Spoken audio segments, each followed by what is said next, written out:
मैं चैलेंज के साथ कहता हूँ कि औकात है ओम प्रकाश राजभर की तो अपने बेटा को, अपने कैबिनेट मंत्री है, कोई पद रखवा दे। तो मैं जानता हूँ मंगरू चाचा को कि है औकात है। मंगरू चाचा एक डीएम नहीं हटवा पाते हैं तो मंगरू चाचा क्या बात करेंगे।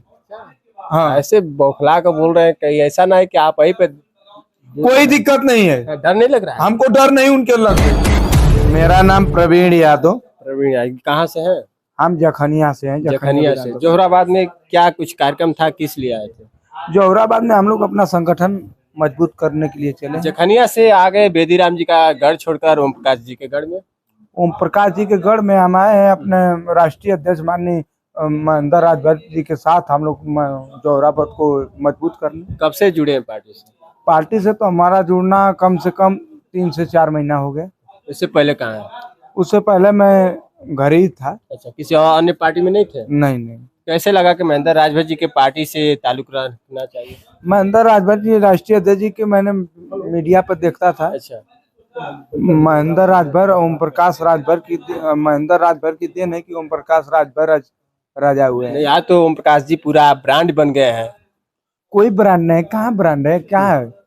अरे राजभर तो मानते हैं, उनको देवता मानते हैं। कौन राजभर, कौन ओम प्रकाश? जिस गढ़ में आए यहाँ के जोहराबाद के जनता है, ये राजभर समाज ओम प्रकाश जी को देवता मानते हैं। कौन? वही मंगरू चाचा। मंगरू चाचा है? हाँ, मंगरू चाचा है, मंगरू चाचा। अच्छा। शुद्ध नाम उनका है मंगरू चाचा जी। अच्छा, क्यों मंगरू चाचा क्यों कह रहे हैं? अच्छा, वो मंगरू मती डोलते रहते हैं ना, उनकी पैर एक जगह नहीं रहती है। अच्छा। वो मंगरू चाचा है, ओम प्रकाश चाचा नहीं है, वो मंगरू चाचा है। अच्छा, हाँ। तो ओम प्रकाश जी कौन है तब? ओम प्रकाश जी बनावटी हो गए। मंगरू चाचा शुभ नाम मंगरू चाचा है, ओम प्रकाश जी टाइटिल होता है। अच्छा। हाँ, मैं चैलेंज के साथ आपको कहता हूँ कि जोहराबाद में कम से कम हम लोग चुनाव जीतेंगे तो 1 लाख से। 1 लाख से जीतेंगे? हाँ। तो क्या चेहरा कौन यहाँ दिखेगा? महेंद्र राजभर जी दिखेंगे या कोई और? देखिए, अभी हम नहीं बता सकते हैं कि कौन लड़ेगा। हमारा कमेटी, हमारे संगठन, प्रदेश के संगठन सब लोग मजबूत होंगे। हम लोग बैठेंगे, उसके बाद संगठन होगा, इसके बाद लड़ाया जाएगा। हाँ, एक और है, कोई लड़ेगा संगठन का लड़ेगा, उड़ाका दल नहीं लड़ेगा। अच्छा। हाँ, तो उड़ाका दल आएंगे तो क्या उनका जवाब देंगे आप लोग? उड़ाका दल यहाँ चुनाव नहीं लड़ेंगे। महाराज तैयारी की है, हैट्रिक जीतने का पूरा कयास लगा रहे हैं। कौन?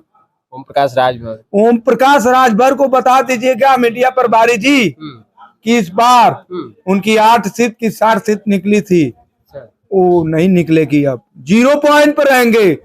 इतना रहता तो कहा न जीत लिए। अरे अब तो सरकार में है, पूरा बीजेपी का पूरा उनके हाथ उनका मजबूत है। बीजेपी उनको मुल्ला बनाई है, बीजेपी मुल्ला बना के रखे। मंत्री बने इसी बीजेपी में। ओम प्रकाश राजभर अपने बेटा के ना जिता पावत हो, अपने बेटा के मंत्री हम।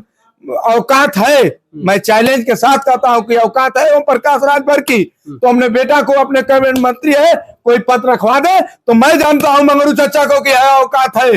मंगरू चाचा एक डीएम नहीं हटवा पाते हैं तो मंगरू चाचा क्या बात करेंगे।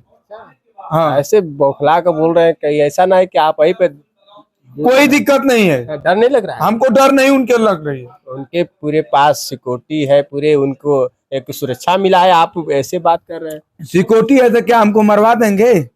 हमारी बात है। वही देखे आपके राष्ट्रीय अध्यक्ष जी के ऊपर जो ये कांड हुआ, हमारे राष्ट्रीय अध्यक्ष जी के ऊपर कांड कराए हैं ना, तो हमारे राष्ट्रीय अध्यक्ष जी के ऊपर कांड कराए हैं तो वो लोग बाप बेटा और वो लोग अनपढ़ हैं। राष्ट्रीय अध्यक्ष जी का देन है कि 8 सीट निकली, अब निकाल लेंगे उनकी औकात होगी तो। आप घोसी में क्यों ना चुनाव निकाल लिए? दारा चौहान को जिता लिए, मऊ में कहा ना बेटा को जिता लिए। क्या स्थिति से बेटा आ रहा है चुनाव? आप हमको यही बता दीजिए, बेटा क्यों ना चुनाव जीत गया? बिहार में 29 सीट जीतेंगे। 29 सीट बिहार। मैं चैलेंज देता हूँ, कहाँ कहाँ प्रत्याशी लड़ाएंगे, कहाँ कहाँ प्रवीण यादव जाने का काम करेगा और उनको कोड़ने का काम करेगा। बिहार में मैं चैलेंज दे रहा हूँ। हाँ, मैं बिहार में चैलेंज दे रहा हूँ कि बिहार में वो कहाँ कहाँ लड़ाएंगे, कहाँ कहाँ मेरा संगठन जाके प्रचार करेगा। क्या कोई जनाधार है आपका? हाँ, हम पुत्र जनसलाब दिख रहा है, उनका कार्यक्रम भी लग रहा है। आप लोग का क्या वहाँ कार्यक्रम लग रहा है? यूपी से ले जा रहे हैं बस भर के ना, बस भर के यूपी से ले जा रहे हैं ना, पैसा से खरीद रहे हैं ना। हम तो चैलेंज के साथ करते हैं। लखनऊ में कार्यक्रम था, 1000 की भीड़, 1500 की भीड़ अपने से गई थी। महेंद्र राजभर की और बढ़ाने के लिए शोभा उनके में चल जाए। आप हमको दूर की बात नहीं है, मैं जखनिया की बात करता हूँ। वहां से बेदीराम है ही है, तो उड़ाका दल के ना ओरिजिनल चुनाव लड़ाती है। बेदीराम वहाँ जनता के लिए कारगर साबित नहीं है। नहीं, वो आएंगे फूलपुर से, फतेहपुर से, केहू आए, केहू जहानागंज से आए। अरे फिर भी जीत गए ना, जनता जिताई वहाँ पे। तो वहाँ गठबंधन किसका था? क्या गठबंधन से जीते हैं? क्या जीते हैं? क्या कितना वोट है राजभरों का वहाँ? बेदीराम राजभर समाज से क्या, वो तो एक उनका खुद ही अलग समाज से लोग सपोर्टर है। कहाँ सपोर्टर है बेदीराम का, हमको बता दीजिए। दलित समाज उनके साथ नहीं है। ये दम नहीं है। अखिलेश की सरकार नहीं रहती तो इलेक्ट्रिसिटियां नहीं निकलती, महेंद्र राजभर नहीं रहते तो इलेक्ट्रिसिटियां नहीं निकलती। क्या जखनिया में क्या बेदीराम इस बार ठप हो जाएंगे? इस बार गठबंधन की सरकार बन रही है, इस बार महेंद्र राजभर की पार्टी वहां चुनाव लड़ेगी। मैं चैलेंज के साथ कहता हूं कि जखनिया में कम से कम 1 लाख से चुनाव हम लोग जीतेंगे। अच्छा, हाँ, जैसा कि स्वाभिमान पार्टी से जो है, जिनका पूरा जो है दावा है कि बेदीराम का भी सीट कहीं न कहीं दोहमत में होगा, ओम प्रकाश राजभर का भी गढ़ दोहमत में होगा। ओम प्रकाश राजभर के गढ़ में महेंद्र राजभर की एंट्री हुई है, जिसको लेकर काफी कयास लगाया जा रहा है कि चुनाव में बहुत असर होने वाला है। फिलहाल देखा जाएगा, अगले अपडेट में मिलेंगे कुछ और बातों के साथ। इस वक्त के लिए इतना ही, नमस्कार।